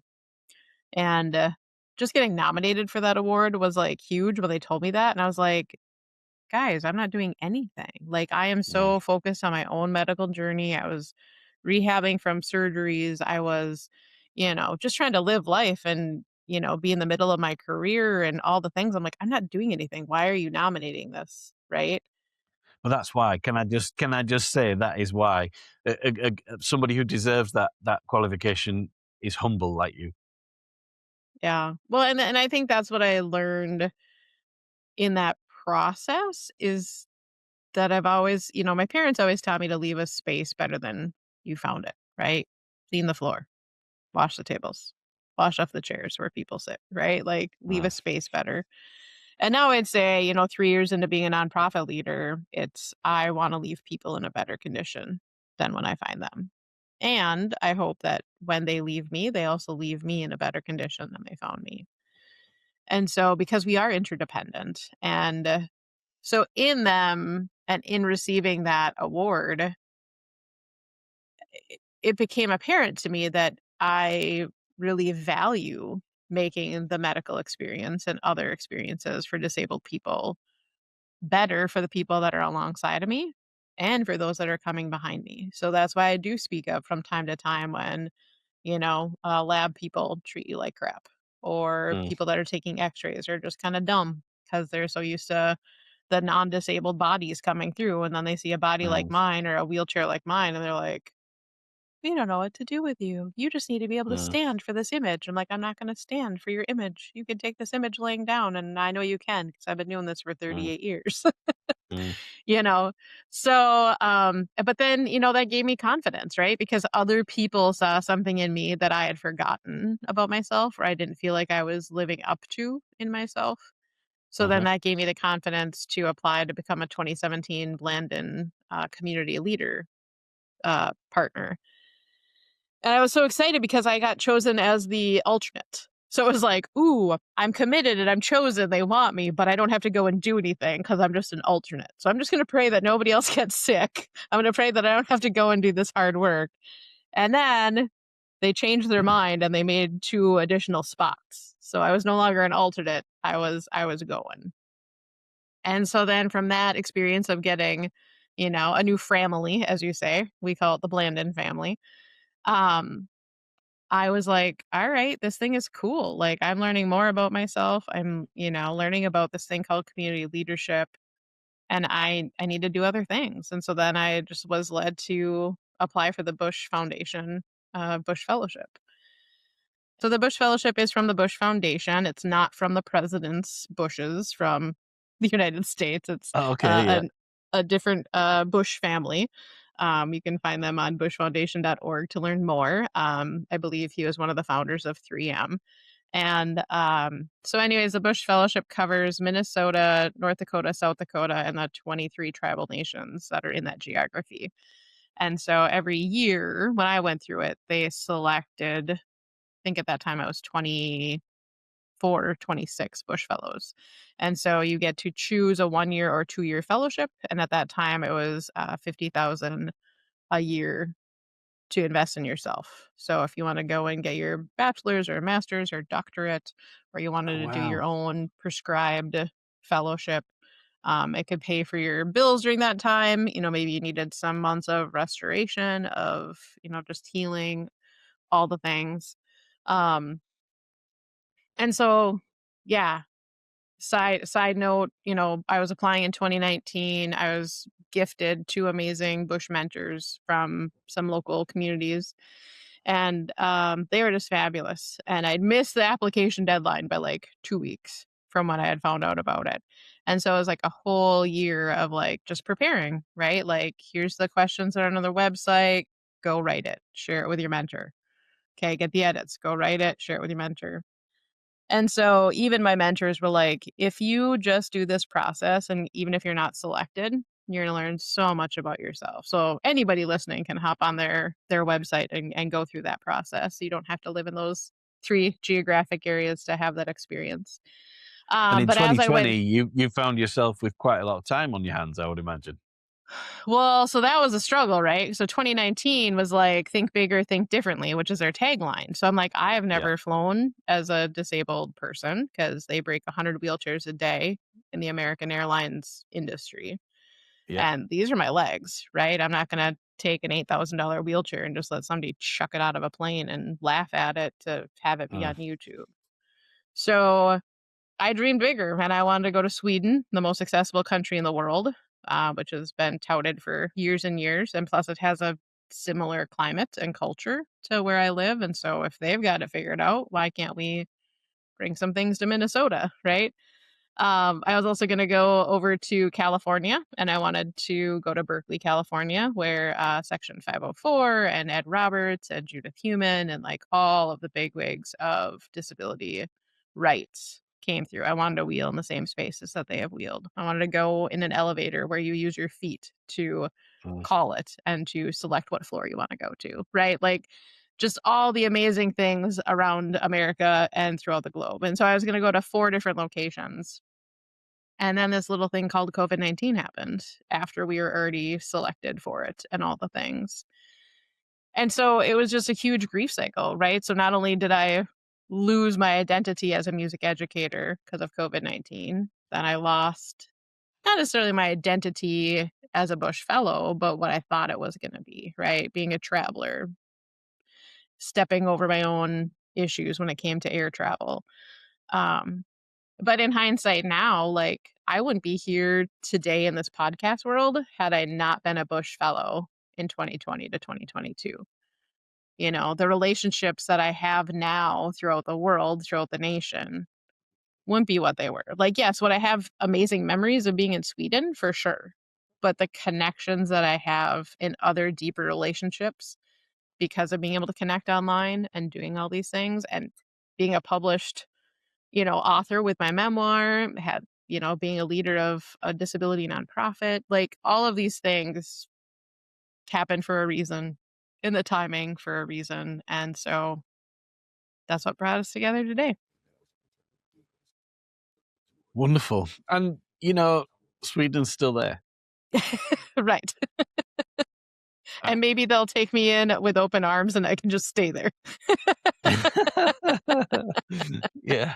Yeah. It just every time I speak to quite a lot of guys over on your side of the pond, and I think they tend to be very like-minded, and I appreciate it's very difficult. It's very frustrating for us here, but it's difficult for people over there. So even if you just look at the division that it's caused, and even it doesn't matter really what side you're on, Mhm. division is just so toxic, and it's just getting bigger and bigger. I met a guy called Richard Whitehead a couple of years ago at the same Mm. festival with the same person that I was explaining to you, because she actually runs marathons with her daughter in the wheelchair. Oh, nice. Um, yeah, and Richard is he's not an amputee. I think he was born without legs below the knee. Okay. Um, and he's a gold medalist Paralympian. Ah, And is incredibly interesting to talk to. Really down to earth, really nice guy. Um, a big social media presence. So if you're interested in looking him up, okay. it's Richard Whitehead MBE, and we had a really interesting conversation because it was a little bit like our conversation. I I seek the opportunity to speak with people who are different to me because I can't understand the obstacles they face and the things that actually maybe I miss out on because of not being in the same scenario. He explained that he goes around the world running marathons. He runs numerous marathons a year right across the world. And he said, you wouldn't believe you'll turn up to a Paralympic marathon an accessibility marathon specifically. And he said, you'll have to go up a load of stairs, over a bridge, down through a thing. And he said, you just wouldn't believe. He said, there are just certain places in the world. It just blew my mind that how blind, stupid, and awful people are. Ignorant. But I mean, yeah, he said it's getting a lot better, but Hmm. it, it, it's still too slow, Hmm. especially in worlds that he was talking about. He was talking about uh, big cities where they had purpose built units that are allegedly accessible, and they've got they're just not accessible. Yeah. Like I always try to be the glass is half full kind of person when it comes to accessibility and accommodations. But um then there's always times where it's like, nope, I just got chucked in the head with a lemon and I don't want to turn it into lemonade because it Mm, no, we gotta address the lemons that keep getting chucked at us. And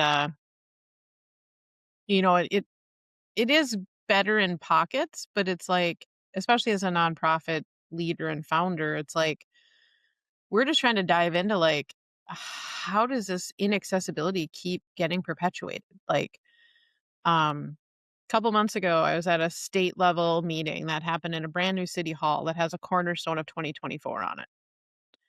And I went up the ramp and like I said earlier, I go up ramps backwards. And so I saw on the door that the sticker said low powered automatic door. So I'm like, great, there's a button somewhere around here. Flipped around, didn't realize that there's 3 cement stairs behind me. I was probably like 3 inches away from going down stairs backwards to find the button at the top of the stairs.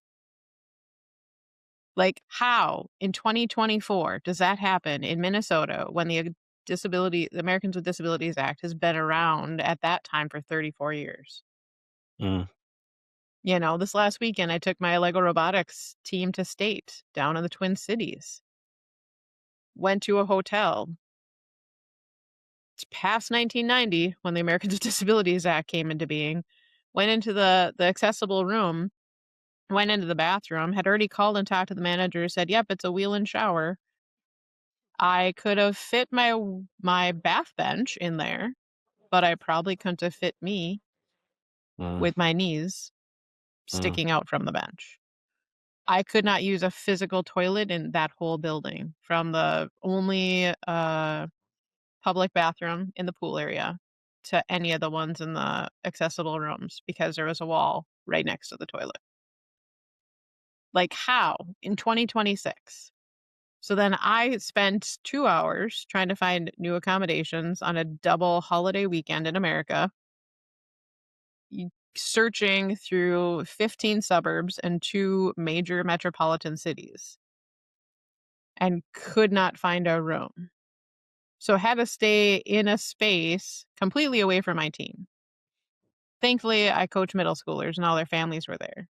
Had I been a high school robotics coach and I was liable for those kids, I would have had to sleep in the chair in the kitchen area that night. I would have had to sleep in my van. I was literally joking, not joking, like, I'm gonna find a hospital with an ICU unit and go sleep on the couch because at least there they'll have an accessible bathroom. yeah. I had a family member go across, not a team family member, go across the parking lot to go into a bar to go take pictures of the women's bathroom. Like, how in 2026? And I have very limited needs when it comes to comparing disability needs. Like, Mm, this is just basic. I'm not looking for an adult changing table. I'm not looking for all these other things that already should be there as well. So all mm, disabled people can thrive and be a part of community.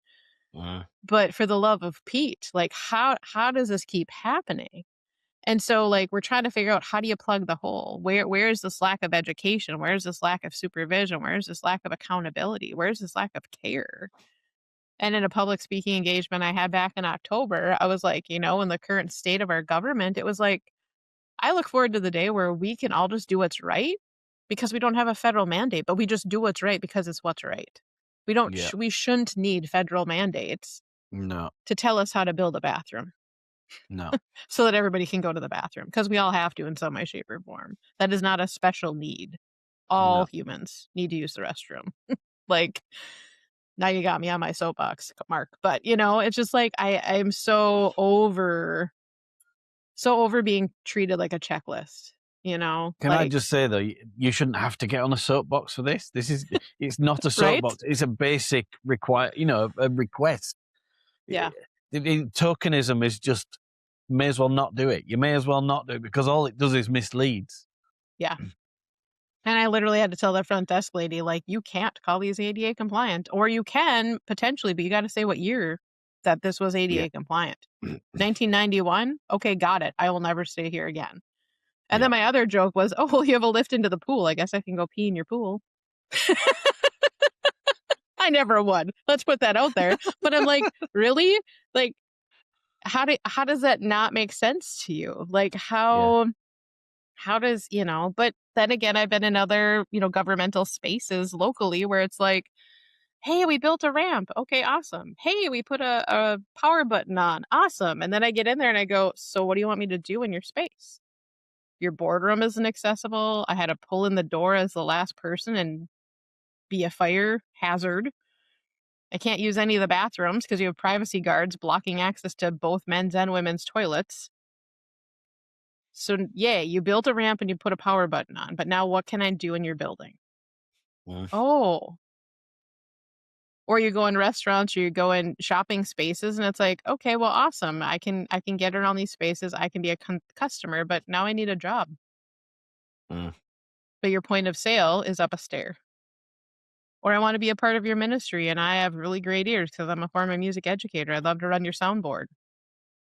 But it's through a narrow gate and up 2 steps. Mm. Oh, well, we never thought that disabled people would want to be. Really? When a quarter of our population are identifying as disabled, and yet you never thought a disabled person would want to. And again, that's just mobility disabilities, right?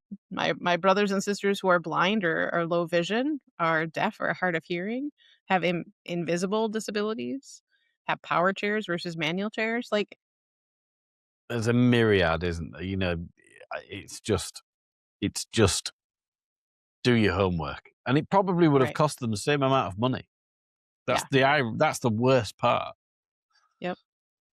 And it's so much Crazy. more to retrofit, right? Like, even medical establishments that have like retrofitted buildings. Like, I come in after they open it and they want me to give him their pat on the back and their gold sticker on their nose. And I'm like, okay, well, all of your hand soaps are back on the mirror behind the sink. How many people who are short stature can do that? How many people who Yeah. are little people can do that? How many people that Yeah. have limb differences can do that? How many people that are in wheelchairs can do, like, it should be on the side wall. Well, but now we have to order twice as many. Well, you wouldn't have had to had you involved disability community and culture in your whole system from the ground up. Don't invite us in when it's already built. You've missed the mark. So, Absolutely, 100% on board with all of that for you because it infuriates me, and I would overlook things because I'm not in need. So ask the right people and get the right right. answers. Yeah. So the name of your memoir is brilliantly Within My Spokes. Where did that come from? What were the alternatives, or was that the first name and it was just bang on? It was one of the originals. My good friend, who is actually one of my former adaptive PE teachers and a current colleague at the time, she helped me wordsmith that because actually helped me also wordsmith Local View from 4'2" for my column. But she was one of the impetuses of me getting the Firefly, which is a third wheel electric attachment that went on the front, that goes on the front of my manual wheelchair. So I finally found the love of paved trails and state parks and just Nice. all these things thanks to the fellowship, and just her helping me through it. And so we wanted something that represented the freedom that I have not only in my wheelchair, but when I have my Firefly on. And that wasn't about being wheelchair bound, right? That is blowing that old terminology out of the water, right? And so within my spokes just said it all because it didn't matter what set of wheels I was in, but life within those spokes. And then the subtitle is A Tapestry of Pain, Growth, and Freedom. And I'd been given the word tapestry very early on before even starting the writing process. And I didn't know why, right? And, like, sometimes when you're given a word, you're just like, "I'm gonna fit this in like a puzzle piece, and I'm just gonna smack it because it just needs to fit." And, finally, when I got to my, subtitle, that's where it was just an organic fit of, you can see the pain and the growth and the freedom, woven through that tapestry. And even though I talk about some really hard relationships that are no longer a part of my life, I really learned in the telling of this story that had those hard relationships or those hard times not been there, I would have a lot of holes in my tapestry. And so every part of our lives is important. Sometimes the hard stuff even more important than the mountaintops, but it's all a part of it. And I think tapestry demonstrates to me that there can be threads of gold, and there can be people who were gold and perhaps didn't end up being gold later on, but they still were gold when they were gold. I think, Yep. and I think tapestry a little bit feeds into the faith as well. I really like it. I really like it, Mhm. and I also love Local View from 4'2" for your column in the paper. It's absolutely brilliant. And I literally, the type A of me had to measure, and literally my eyeballs are 4'2" when I'm sitting flat wheeled as opposed to popping a wheelie like I currently am. I love it. I absolutely So love that. Where does your column appear? So I write for the Lake County Press, but then I also post them like the week after on our website so folks can get to them without having to be behind a paywall by going to aboveandbeyondwithyou.org. Brilliant. Okay, we shall encourage. I'll put these in the links there. Um, Yeah. yeah, and you can tell them about an amazing podcast that you were on, and with this really handsome guy from the UK, and then you did this one. Nice. You'll have them at the name of your podcast. They'll be like, wait, what? I got to check this guy out. We like crust but up here. but that came from my book, because my book is called The Pie Eating Man's Guide to a Healthy Mind. So, Ah, um, that's right. and it was a spin off from that. So, chewing the crust it seemed to fit nicely. So, but you Yep. love it. What keeps you going on the days that your body says no, but your purpose says yes? That's a great one. For me, a lot of times it is my faith or it's the people that are, in that chosen adopted family. Um, Also, I coach Lego robotics, so stealing energy from middle schoolers, I like that. Yeah, That's I, good. I I think I think working with young people keeps you young for sure. Yeah. It also gives us a few more gray hairs. Yeah. No, but I think just trying to find the joy in the different aspects, right? It could be the littlest of things. It's the little things of just helping other people out that just I don't know, it just makes your spirit smile and like helping others for me is where it's at. But yet people can be exhausting. I can be exhausting, right? It's knowing how and when you need to step back so that way you're giving out of a pure heart and not out of your own need as well, right? Mm. Because I've had so many experiences in life of well-intended non-disabled people thinking they're helping and they're really not. So I try to be cognizant of what is what is the true heart and intentions behind the actions that I'm doing with and for and to others. I think treating yourself to a no from time to time is a useful and important thing, for sure. Yeah. Well, I've got one more question, and it's probably the most important question of all of the podcasts. Oh. And given the name of the podcast, I like to ask all of the guests, what is your favorite pie filling? Ooh. So I love lemon angel. Do you know what that is? Is that like lemon meringue? Oh, go on then. So it's a meringue crust that they bake. And so as a kid, I always thought that that was like cotton candy because then we could get it any time of year. So you're also talking to the girl that comes from a small town that has two amazing, supposedly internationally known pie cafes. So I'll have Ah, to share the websites with you because yeah, getting them over the definitely. pond might actually be doable. Hell yeah. Um, so it's got a baked meringue crust, and then it's like lemon fluff. Well, So it's like we a might call cream it pie, lemon but with lemon. curd because do Maybe. do you have lemon curd? It's almost like a creamy lemon, like lemon curd's amazing. Yeah, it'd be like if you took your lemon curd and you mix it with, well, what we call Cool Whip or like whipping cream, and you mix both Oh, of them okay. together. It's like that light and fluffy Oh, inside that baked crust. nice. Okay, so a bit like And a pavlova,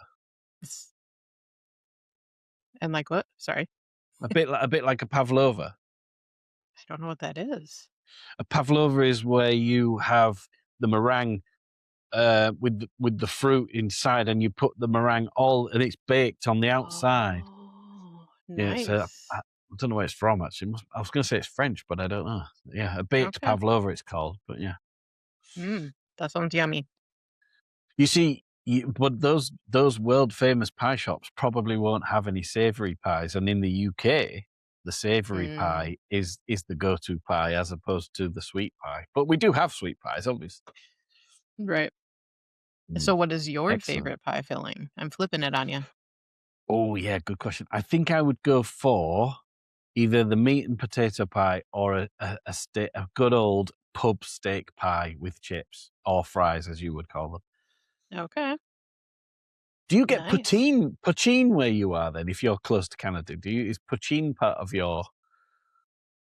It's not a part of my family background. It's made its way onto some of the restaurant menus in the Mm, recent years or so, but I haven't tried it. So I do you haven't. I'm recommend? desperate to. I don't know. I've never Okay. had it. I really want to. Yeah, Okay. yeah. I think we struggle to get. We get something called cottage cheese, which I think we can get the curds from, but we don't have lemon cheese curds like you guys have out there. So. Oh. Mm. Yeah, but see, we're right next to Wisconsin. Like I think they're the creators of cheese curds. So Oh, is that right? good stuff. Yep. Okay. If you come to America, we'll have to connect and we'll Yeah, we'll do an eating definitely. tour. The problem is everybody I'm speaking to from America is inviting me to pie shops, and I'm already too fat. We'll take the calories out before you have it. Yeah. It's all good. Well, I'd like to thank you very much for joining me on Chewing the Crust.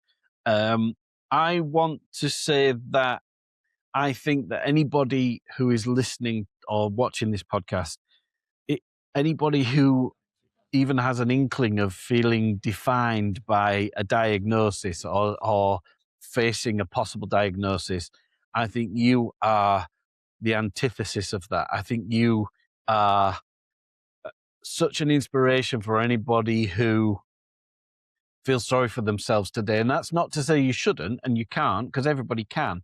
But I think what Mhm. you do is demonstrate the value of picking yourself up, brushing yourself off, and doing what your heart wants you to do anyway. And I'm very grateful for the time that we've had to chat today. So thank you for that. Yeah, thanks, Mark. It's been a great deep conversation and lots of different topics, and I appreciate that. Yeah. So uh, I'd just like to say a big thank you for you, and thank you for taking the time on your Sunday to have a chat with me. And hopefully we'll be in touch again at some point in the future. That'd be great. Super. Thank you very much. Thank you. And that was the amazing Jenna Udenberg. Thank you so much for talking to us, Jenna. We covered some subjects in that old chat there. For me, it's not about limitation, it's about design. It's about refusing to accept the bare minimum, and it's about building spaces where nobody feels like an afterthought. Disability is not a bad word. Inclusion is not a favor. And resilience is rarely an accident. If this episode resonated with you, share it with someone who needs to hear it. Start a conversation, and as always, keep chewing your crust, because that's where growth is. Please look after yourselves, look after each other. This has been Chewing the Crust. I'm the Pie Eating Man, and I'll see you next time. Thanks ever so much.